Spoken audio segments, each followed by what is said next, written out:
Welcome to the deep dive. Today we're diving into a recent event that's it sent ripples through the Himalayas and beyond. Hmm. It's the 7.1 magnitude earthquake that struck the Tibetan region of China and parts of Nepal. Right. And we're going to unpack its significance, especially for those of you prepping for the UPSC exams. Yeah. But even if you're not, this event really offers a glimpse into this complex interplay of geology, the environment, and geopolitics. It does. In a region that's absolutely crucial to global stability. Mm-hmm. But first and foremost, it's important to acknowledge the human impact of this tragedy. Yes.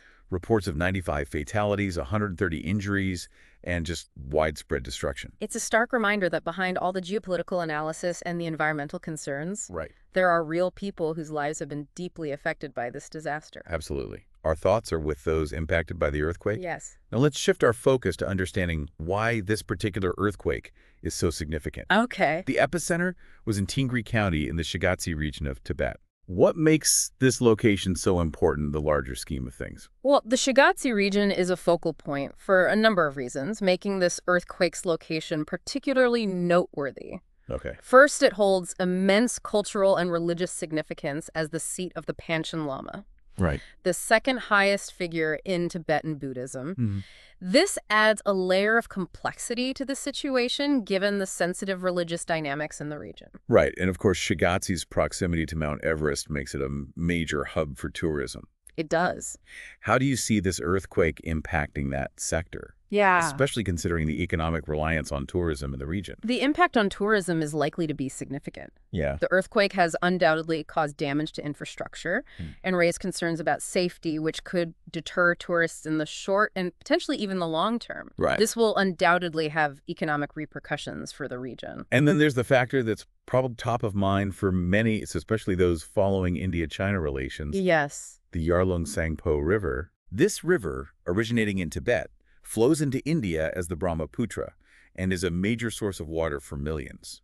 This is where the earthquake's location becomes especially sensitive from a geopolitical standpoint. Okay. China has undertaken massive dam projects on the Yarlung Tsangpo, which have already been a source of tension with India given concerns about water flow and downstream impacts. So this earthquake occurring so close to these dam projects adds another layer of complexity to an already sensitive issue. It does. Could this event further strain the relationship between India and China? It's certainly a possibility. Yeah. That earthquake has the potential to reignite anxieties in India about the vulnerability of its water resources and could lead to increased scrutiny of China's dam projects. Right. This situation definitely warrants close observation. Okay, so we've got cultural significance, economic concerns, and potential geopolitical tension all stemming from this one earthquake. Yeah. It's a perfect example of how seemingly isolated events can have far-reaching consequences. Absolutely. Now let's dive into another crucial aspect, the environmental impact. Okay. The Himalayas often referred to as the third pole because of their vast ice reserves Right. are particularly vulnerable to the effects of climate change. They are. How might this earthquake exacerbate those vulnerabilities? That's a crucial point. Yeah. The Himalayas are a vital source of water for a vast population downstream, and the earthquake has raised concerns about its potential to destabilize glaciers, Oh, wow. leading to a higher risk of glacial lake outburst floods, or GLOF. GLOFs, okay. These events can be catastrophic, causing widespread damage and displacement. Ow. Additionally, the earthquake could alter river flows, potentially disrupting water availability and impacting ecosystems downstream. Right. This adds another layer of complexity to the already challenging task of managing water resources in the region. So we're seeing a convergence of factors here. We are. A seismically active region, the looming threat of climate change, and the dependence of millions on the delicate Himalayan ecosystem. It's all connected. It's like a real-world case study in the interconnectedness of environmental and geopolitical issues, wouldn't you say? Absolutely. And it underscores the need for a holistic approach to understanding and addressing these challenges. Now let's shift gears a bit and delve into the geological forces that led to this event. Okay. We're talking about a 7.1 magnitude earthquake. What exactly caused that kind of seismic activity? The Himalayas, as we know them, are the result of a collision between the Indian and Eurasian tectonic plates Right. that began around 50 million years ago. Wow. And what's fascinating from a geological perspective is that this collision is still ongoing. It's still going on. The Indian plate continues to move northward, pushing against the Eurasian plate, which creates immense pressure along the fault lines. Wow. This earthquake is a stark reminder that this process is still very much active and has the potential to trigger significant seismic events. 50 million years in the making, and it's still not over. Nope. It makes you realize the immense power of the forces shaping our planet. Absolutely. But speaking of shaping our planet, the location of this earthquake within the Himalayas raises a key question. Okay. Did its location have any bearing on its intensity or impact? It's important to remember that the Himalayas are not a uniform mountain range. Right. They are composed of various geological formations, and the earthquake occurred in a zone called the Lhasa terrain. A Lhasa terrain. This zone, essentially a fragmented piece of the Earth's crust, caught between the colliding Indian and Eurasian plates, is particularly susceptible to earthquakes. I see. The Lhasa terrain has experienced 21 earthquakes of magnitude 6 or higher since 1950 alone. Wow. Highlighting its vulnerability to seismic activity. Wow, that's a sobering statistic. So this earthquake, while tragic, wasn't entirely unexpected given the region's history of seismic activity. Right. It almost makes you wonder if scientists could have predicted this particular event based on what they know about the Lhasa terrain and the ongoing collision of those massive tectonic plates. While predicting earthquakes with pinpoint accuracy is still beyond our current capabilities. Okay. Scientists have made significant strides in understanding seismic patterns and assessing risks. Right. For example, the devastating earthquake that struck Nepal in 2015 was to some extent anticipated based on historical data. Really? Researchers had observed that the fault involved had experienced major earthquakes roughly every 80 years. And the 2015 earthquake fell within that time frame. That's both fascinating and a bit unsettling. It is. Knowing that these events can, to some degree, be predicted underscores the importance of ongoing research. Yes. And the development of effective early warning systems. Absolutely. But it also highlights the sheer power of nature and the limitations we face in trying to control or predict these events. Precisely. And it emphasizes the importance of preparedness, not just in terms of immediate disaster response, but also in building resilient infrastructure and adopting sustainable practices to mitigate the long-term risks in these seismically active regions. Well, this has been a truly fascinating exploration of the interconnected complexities surrounding this earthquake. Yeah, it has. From the cultural and religious significance of the region to the geopolitical tensions surrounding water resources and the ever-present threat of climate change. It's clear that this event has far-reaching implications. It does. Before we move on to the next part of our deep dive, let's take a moment to consider what all of this means for India specifically. Okay. And what key takeaways UPSC aspirants can glean from this event. All right. We'll delve into those aspects and more when we come back. Sounds good. Don't go anywhere. Welcome back to the deep dive.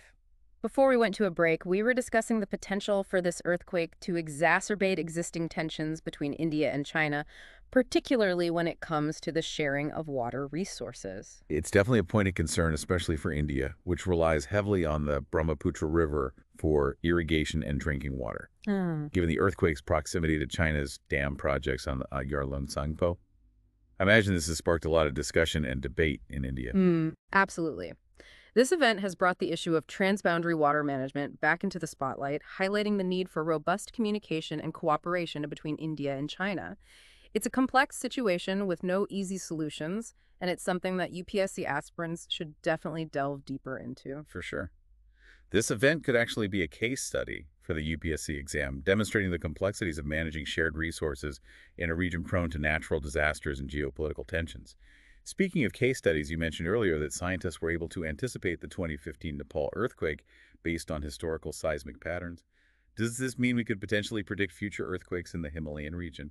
And if so, what are the implications for disaster preparedness? While we can't predict earthquakes with absolute certainty, studying historical patterns and analyzing geological data can provide valuable insights into potential risks.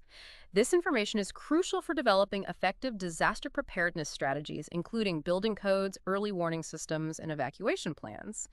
The 2015 Nepal earthquake serves as a reminder that even though we can't prevent these events, we can take steps to minimize their impact and save lives. That's a crucial point. It shifts the focus from simply reacting to disasters to proactively preparing for them. This brings up a question that's been on my mind.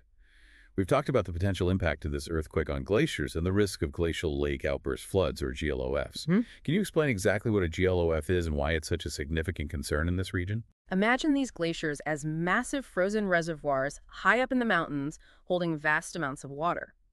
Now, when an earthquake occurs, it can destabilize these glaciers, causing them to crack or even collapse. This can lead to a sudden release of water, creating a torrent that rushes down valleys and riverbeds, picking up debris and gaining momentum as it goes. That's a GLOF, and they can be incredibly destructive, wiping out villages, infrastructure, and farmland in their path. Wow, that's a powerful and terrifying image. It really highlights the cascading effects of this earthquake extending far beyond the immediate damage caused by the tremors themselves. So what can be done to mitigate the risk of GLOFs? Is it even possible to control or manage such a powerful force of nature? It's a challenge for sure, but not insurmountable. Monitoring glacial lakes, installing early warning systems in vulnerable areas, and even implementing engineering solutions like controlled drainage can help reduce the risk of GLOS. It requires a combination of scientific understanding, technological innovation, and community engagement. It sounds like international cooperation is crucial, especially given that these rivers and glaciers often cross national borders. How do you see this earthquake impacting the dynamics of cooperation, or perhaps even competition between countries in the region? That's an important question, and one that UPSC aspirants should consider carefully. This earthquake could potentially be a catalyst for greater regional cooperation on disaster preparedness and water management. Shared challenges often necessitate collaborative solutions, and we've seen examples of this in other parts of the world where countries have come together to address transboundary environmental issues. That's an interesting point. It suggests that even amidst geopolitical tensions, shared vulnerabilities can create opportunities for collaboration. But of course, there's always the potential for these vulnerabilities to be exploited, leading to further conflict and mistrust. Absolutely. It's a delicate balance, and it's Right. something that requires careful analysis and nuanced understanding. So this earthquake, while undeniably a tragedy, also presents a valuable opportunity for learning and reflection. It forces us to confront the interconnectedness of natural disasters, climate change, and geopolitical dynamics. And it challenges us to find ways to build resilience and foster cooperation in a world increasingly defined by complexity and uncertainty. It's a stark reminder that we are all interconnected and that our choices and actions have ripple effects far beyond our immediate surroundings. Well said. Now, as we move into the final part of our deep dive, let's zoom out even further and consider the broader implications of this earthquake on a global scale. What lessons can we draw from this event, and how can we apply those lessons to address the challenges facing humanity in the 21st century? We'll explore those questions and more when we come back. Stay with us. Welcome back to the deep dive. We've been examining this earthquake in Tibet from various angles: the geological forces at play, the immediate humanitarian impact, and the potential for both environmental and geopolitical shifts. And as we wrap up, it's crucial to broaden our perspective and consider the global implications of this event, especially for those of you preparing for the UPSC exams, where connecting the dots between seemingly isolated events and larger global trends is key. So let's put on our big picture thinking caps. What does this earthquake tell us about the state of the world today, and what lessons can we draw from it? This event underscores a crucial reality of the 21st century. We live in an interconnected world. What happens in one region, even one as seemingly remote as the Himalayas, can have ripple effects across continents. We've discussed the potential impact on water resources in India, but what other global connections should we be thinking about? This earthquake serves as a stark reminder to all regions prone to seismic activity. The need for resilient infrastructure is paramount. Think about critical infrastructure like dams, power plants, communication networks. Their failure during a seismic event could have devastating consequences, not just locally, but potentially on a much larger scale. That's a chilling thought. A failure of those systems could trigger a domino effect impacting everything from energy supplies to economic stability, even in countries far removed from the epicenter. Exactly. And this ties into another major global challenge that this earthquake brings into sharp focus: climate change. We've touched upon how this event could exacerbate glacial melt, alter water systems, and increase the risk of GLOFs. These changes contribute to a cascade of consequences, leading to more extreme weather events impacting agriculture, economies, and even political stability worldwide. So this seemingly isolated earthquake in Tibet becomes a microcosm of the interconnected challenges facing humanity in the 21st century. Natural disasters, resource scarcity, climate change, and the urgent need for international cooperation. Precisely. It underscores the fact that these challenges don't respect national borders. Addressing them requires a collective response, a global effort that transcends political differences and recognizes our shared destiny. For our UPSC aspirants, this earthquake isn't just a current affairs topic to memorize. It's an opportunity to analyze how seemingly disparate issues, geology, the environment, geopolitics, and international relations are intertwined. It's an invitation to think critically, to analyze not just the immediate impacts of an event, but the long-term implications, the potential for both conflict and cooperation, and the choices we face as individuals and as a global community. It's a call to action, urging us to move beyond short-term thinking and prioritize a more sustainable and resilient future. So listeners, as you delve deeper into this event, consider the following questions. How can we leverage scientific knowledge and technological innovation to mitigate the risks of natural disasters? What are the mechanisms for effective international cooperation, especially when it comes to managing shared resources like water? And how can we as individuals contribute to building a more sustainable and resilient world? Because the choices we make today will shape the world of tomorrow. That's a powerful thought to leave our listeners with. And on that note, it's a wrap on our deep dive into the earthquake in Tibet. We hope this exploration has been insightful and thought-provoking. Don't forget to like, subscribe, and share this episode with anyone preparing for the UPSC exams, or anyone simply interested in understanding the complexities of our world. Until next time, keep diving deep.